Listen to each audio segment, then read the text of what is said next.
Hello and welcome back to Global Gist with BJ. Right, you asked for the continuation of, Jeremiah, the book of Jeremiah, and here I am with it. Right, please make sure to be attentive and listen as I explain. But I'm going to explain with videos playing in between, so make sure you just grab something from it, and I'm sure you will. Right now, in today's own episode, we're going to be talking about how they took everything from Black Americans, just like Jeremiah said. So now we're going to be looking at the Bible in Jeremiah chapter 7 in verse 4. Yeah, we'll focus on Jeremiah 7 4 today, right? And thou, even thyself, shall discontinue from thy heritage that I gave thee. You see it? This part of the scripture perfectly reflects on Black Americans' experience. Yes, they were stripped of their names, stripped of their languages, stripped of their lands, stripped of their identity. And yet, here they are still rising. Oh my God, this is what I love. They are rising every day. If you saw my last video, you already know the book of Jeremiah is talking about Black Americans. Am I true? Almost not everything about Jeremiah is about slavery.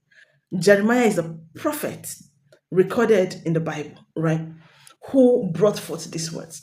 I can imagine if the people who actually published the Bible had their way, they would have taken off that verse, that chapter, Jeremiah. I'm very sure it wouldn't have been included, but God has a reason why it's there. What do you think? It's still there, right? But today, here we'll go deeper. Because in Jeremiah chapter 17, verse 4, God said, you'll discontinue from your heritage. And if that doesn't sound like the Black American story, I don't know what does. What do you think? Of course you will. You will disconnect from your heritage. You're disconnected from your heritage. No one on earth have been more cut out from their roots than the Black Americans. Black Americans are not the only slaves. They are not the only one that were taken in for slavery.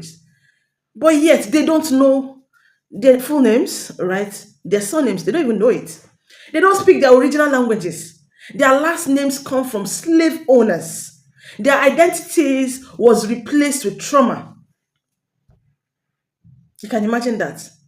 During that time of slavery, we have people who also went for slavery, like the Jews. We have the Chinese. Of course, they went for slavery too.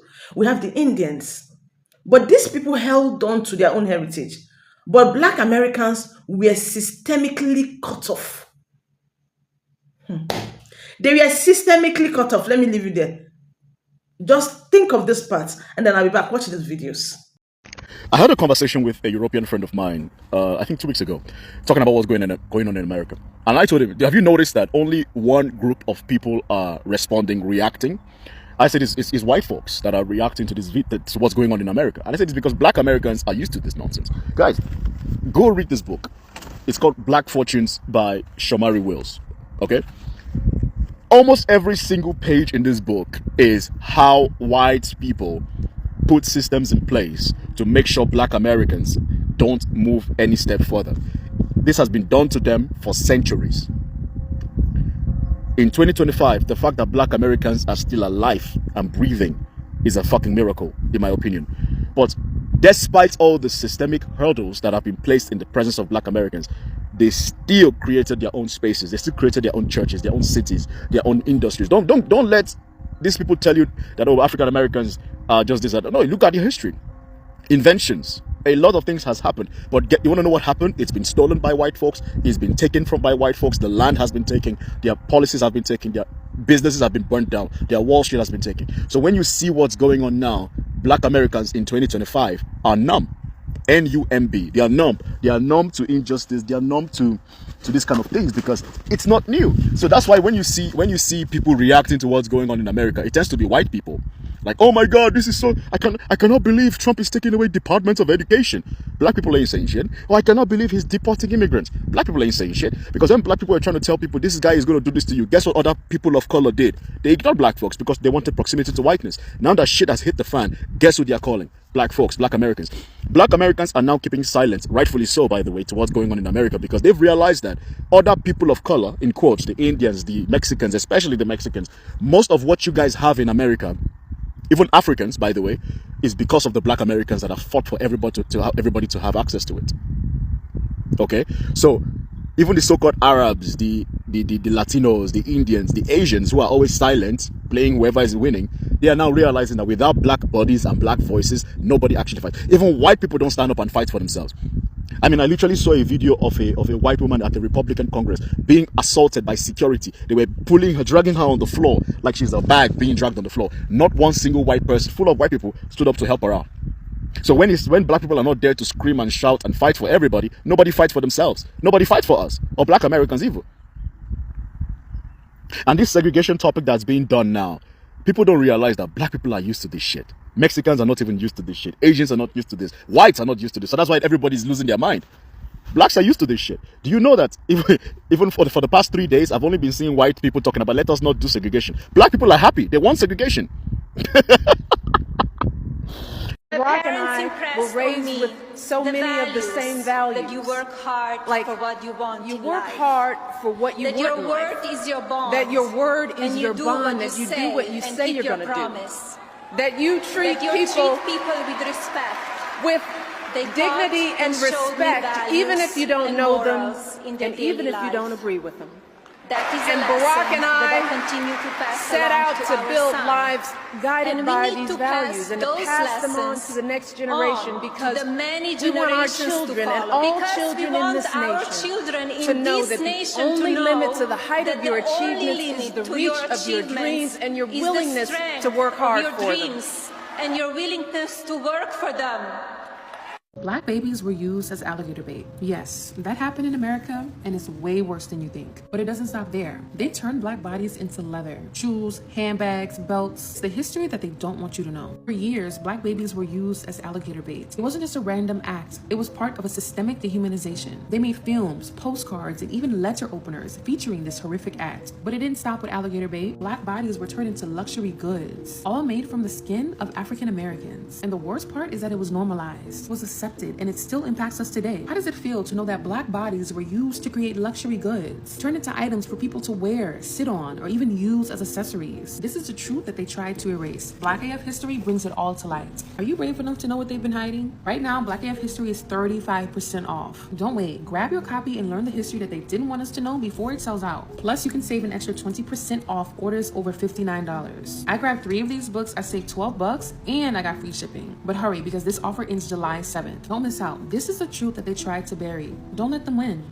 So, whenever the topic of reparation comes up, have you ever heard someone say something like, I didn't have anything to do with slavery and my ancestors didn't own any slaves?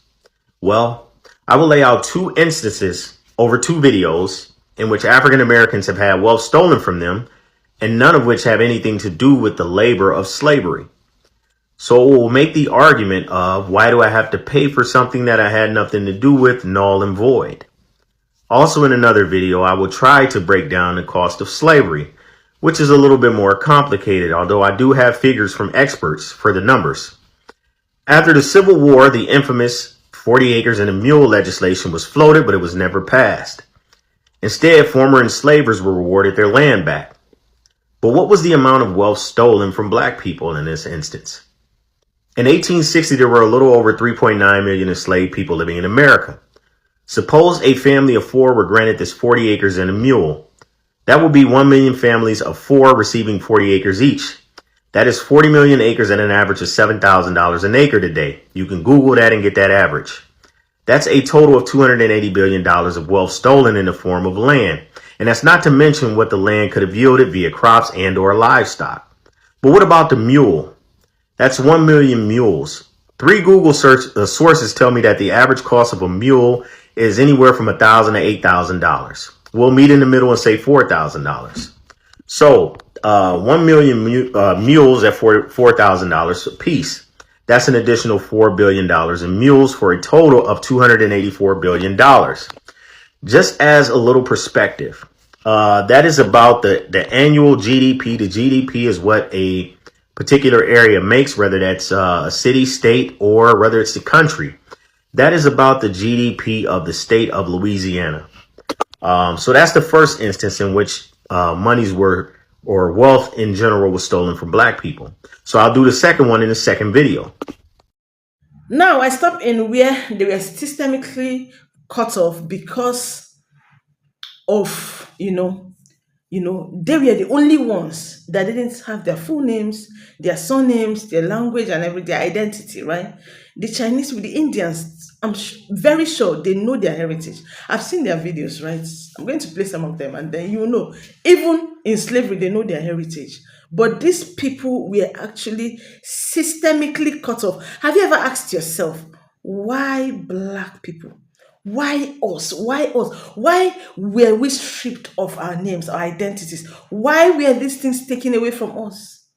Why was it not the other way around with the Indians, with the Chinese? Why did it not happen with them? Why just black Americans? That's to tell you that America itself wouldn't have been that great nation every country look up to without your blood. It wouldn't have been if not for your sakes. There's something about you. And that's why I always feel angry when I see some people out there behave as if, oh, they don't even know where they're from. You people have a place. I said in my other video, I wish I am South African. I'm Black American, sorry. If I am Black American, I will embody it. I will carry myself so high that people from other race will be asking me, come on, how do I become one? Please, that is it. Even though, yes, some people actually now want to associate themselves with Black Americans. You can see it. Have you imagined America without Black Americans? Have you imagined what it will be if you guys decide, oh, we're just going on our own? I think they're saying you guys are just 16% or thereabout now. Okay, you guys decide to pull off. Do you know what will happen to that country? So now that's what Prophet Jeremiah was talking about. They were made into something else. And this didn't just happen, it was written. That's why every day I thank God for the Bible. To be honest, I thank God for the Bible. And I thank God that this part of the Bible wasn't taken away. And let me tell you, I'm sure in time to come, right? Many years to come from now, if they can, they're going to take it away. Or they're going to rewrite it and take away some things. And that's why you should hold on to your original copies of the Bibles you got from your grandparents. Watch these videos, I'll be back. Okay, now boom. Thanks for tuning in. Welcome back to part 4. Now I'm going to just let you know now, this is going to sound a little crazy. It's going to sound a little crazy. It is. You really going to have to open your mind. You have to open your mind, okay? Remember, we are spiritual beings having a physical experience. You feel me? Theory 4. The 200-year war was a satanic, ritualistic, spiritual attack that they tried to cover under colonization. And I'm going to explain to you the spiritual acts that meant they were binding the land and its people, right? But first, I got to tell you what happened in the missing 200 years, right? So what happened between 1492 and 1619? So during the 1500s, multiple empires were invading the Americas, right? You've got Spain and Portugal, who control the Caribbean, Central and South America. They enslaved both indigenous peoples and imported Africans. And then you have France, who moved into Canada and parts of the Mississippi River Valley. And then you have Britain and Dutch, who began settlement in North America. So by the mid-1500s, every European empire was attacking the Americas from all sides, right? Thus, we get the 200-year war. During this time, there were constant indigenous wars, which people resisted fiercely. Colonizers described constant uprisings, raids, and wars of resistance. And then they later reframed that as slave resistance. And then anybody that they captured, they would categorize as slaves. By the late 1500s, Britain had codified laws that changed enslaved people to Negroes, and then indigenous people to meaning pushed off the land, right? So the confusion with all the name changes is how we missed the 200-year war. It's how they erase it from history. Now, let me explain to you the spiritual acts that are meant to bind the land and its people, right? Massacre, bloodshed, land theft, identity change. So let's start with massacres, okay? This is blood as sacrifice. Entire nations were slaughtered. In Genesis 4, when Cain kills Abel, it says his blood cried from the ground, right? By soaking the Americas in innocent blood, colonizers created a curse of spiritual lock over both the land and those held captive. Land as theft. They went around planting flags, renaming rivers, renaming towns and nations. These are spells of possession or rituals of possession, right? Because name is often tied to identity, right? And if you didn't have a name and you didn't have an identity, then there was no covenant to tie you to the land that everybody's trying to steal. They erased our identity by reclassifying us as slaves and giving us new names so that we wouldn't recognize who we were. And by 1619, they had perfected this system. And to seal it, they started bringing in African captives. So by the time we get to the transatlantic slave trade, they have basically perfected this spiritual ritual of theft. It's not just conquest. They're satanic spiritual attacks. Now, we talked about in the last video how Britain named itself the defender of whatever, right? And we know for a long time, Britain had the crown, right? I propose to you that this was also Satan's crown, right? This is why Britain was the superpower.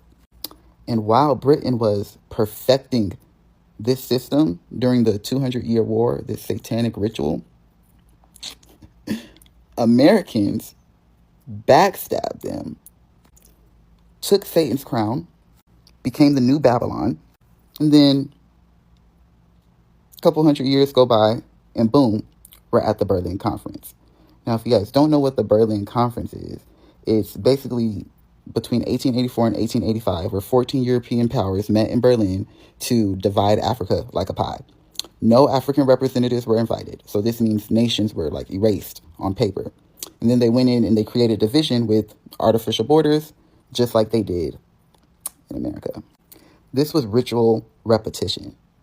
You notice again, blood, land theft, identity erasure, colonial wars and mass killings, maps redrawn, old names erased, new European names, tribes labeled primitive, culture demonized, language suppressed, blood, land, and name.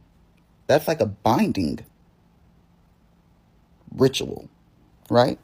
So America was the prototype. And when it worked, Britain went and did that again with Africa, which I find is so funny because Africa was part of the Columbian Exchange. So you thought your proximity to whiteness was going to save you, and when they was done using you, they did the same thing to you that they did to us. I don't know why y'all wouldn't think that would happen. I personally think this is the most juiciest part of the story because it's like, you know how I always say, I was reading the Bible and wickedness usually turns in on itself, and Britain and America were on the same team. They were both doing the devil's work, but that didn't matter. It didn't matter that you were my people, because the nature of Satan is he's got to be on top. He's got to have the crown, and it's only about him. I was actually having a conversation with myself last time, and I was thinking to myself, if religion was so good for Africa, if it was so good for black people, do you think our colonizers would have allowed us to have it? Like, let's think about it, right? They stripped away our languages, they stripped away our culture, they stripped away even our names, they stripped away everything, our freedom. But the only thing they allowed us to keep was our faith. Like, as a black person, does that not make you question, is there not a hidden agenda behind religion? If religion was so good for Africa, why would they let us keep it? Like, do you guys not think about, if they could strip away basic things like our names, but they wouldn't take away our faith, do you guys not think it's something you need to question? You really think they woke up and said, wow, black people are human after all. Let's be nice. They didn't desegregate because they loved us. They desegregated because they couldn't afford to look stupid on the world stage. And they couldn't afford to let us get too powerful without them. After World War II, America was busy trying to sell itself as the leader of the free world. You know, democracy, liberty, justice for all. All the same stuff they were never giving to black people at home. Meanwhile, the Soviet Union was pointing and laughing. Freedom? Y'all can't even let black kids drink from the same water fountain. And America? They couldn't bomb their way out of that bad press. So the same people who spent decades lynching us, burning us out of towns, and pretending we didn't exist, decided it was time to clean up their image. Desegregation was never about morality. It was always about marketing. One thing they never tell you about desegregation, we weren't begging to sit next to them. We were thriving without them. Black businesses were booming. Black schools were educating future doctors, lawyers, and scientists. Black neighborhoods were self-sufficient. And they couldn't have that. Because if we didn't need them, they couldn't control us. Simple math. But instead of congratulating us, they used desegregation as a way to bulldoze everything we built. Black schools shut down. Black teachers fired by the thousands. Black businesses starved out once the black dollar started flowing into white businesses. Yeah, they didn't integrate with us. They absorbed what we built and threw the rest away like leftovers. And today they have the nerve to ask why Black communities are still rebuilding. Because y'all didn't just move the goalpost. Y'all burnt the whole field. Desegregation wasn't a handshake. It was a hostile takeover. They didn't open the doors because they respected us. They opened the doors just wide enough to flood everything that we built and call it progress. So the next time somebody tells you to be grateful for desegregation, remind them that we didn't get rights because they loved us. We got them because we fought like hell while they smiled for the cameras. They didn't integrate us. They invaded us. And we're still rebuilding what they couldn't steal. Why did I think that every Black person got their enslaver's last name? Descendants of slaves from America, obviously, is who I'm talking about. But why did I think that everybody had the names of their slave master? That's not the case. We all know that a lot of Black people got their last names from their enslavers. But what I didn't know was a lot of the common names, Carter, Smith, Taylor, those all came from Black people's ancestors' occupations. So in case you didn't know, a carter was a person who transported goods using a cart. A cooper is someone who made or repaired barrels. Smith is in relation to a blacksmith, someone who worked with metal. Tailor refers to a tailor, someone who sews and makes clothing. It's just spelled differently for whatever reason. And then you have names like Freeman, Strong, Young, Brown, Black. These represent exactly what it sounds like. Freeman obviously was the person who got their freedom during slavery, and that was just the last name given to Black people during that time so that it could be known that they were free, and that was their free identity. They no longer had a slave identity. And then you have those that took on names that represented their surroundings and geographic locations, such as rivers, banks, woods, hills. Those were names that indicated proximity to nature. Strong is just like it sounds, most likely identifying a person of that stature who portrayed inner strength as well as physical strength. Young, Brown, and Black were names that were given to people to describe their outward appearance. If they looked young, if they were brown, if they were Black, those were the names that stuck and were passed down in the family line. And the fourth way was through false documentation, such as the Freedmen Bureau census and things like that, which forced Black people to change their last names because they were either spelled wrong, misdocumented, anglicized, etc. And others, after emancipation, rejected their last names and chose their own last names. However, they chose names such as Washington, Lincoln, after predominant figures of their time, which was ironic because, obviously some of them owned slaves, but they still felt some type of prestige to the name and wanted to take after them, rejecting their enslavers. And I'm kind of low-key jealous of y'all because my ancestors just kept their enslavers' last name. It's very Irish. When I was a kid, people would ask me, "Are you related to Michael Jackson?" And I would say, "Yeah, that's my cousin." And he low-key might be. Who knows? I don't know. It's a cool last name, but it's just not, we're not connected to our roots. However, it is cool that, so many of us rejected their last names. The thing I find cool is that knowing that a lot of these names represent the occupations that Black people went into after slavery and the skills that they had. I mean, they did everything. All the Black-owned businesses that were open during emancipation that were not destroyed until much later during the civil rights movement and integration, when Black people moved from their communities and neighborhoods and took their skills into non-Black businesses. But during that time, they relied on themselves for everything. So there you have it. Every name didn't come from the plantation, although many of us unfortunately kept the names passed down from the plantation. But, you know, is what it is. Now, welcome back. Do you know that even today, it feels like America is cursed? You don't think so? Okay, let me tell you. Now, even today, they fight over you guys. They fight over who you are. Some say we're Africans. Some say we're Hebrews, Israelites. Some even say we're natives. That's not confusion, anyways. That's the result of identity theft. That's the result. And Jeremiah saw it all coming. And now this is how the disconnection play out today in our today's world, right? There's colorism, self-hate, loss of unity, misrepresentation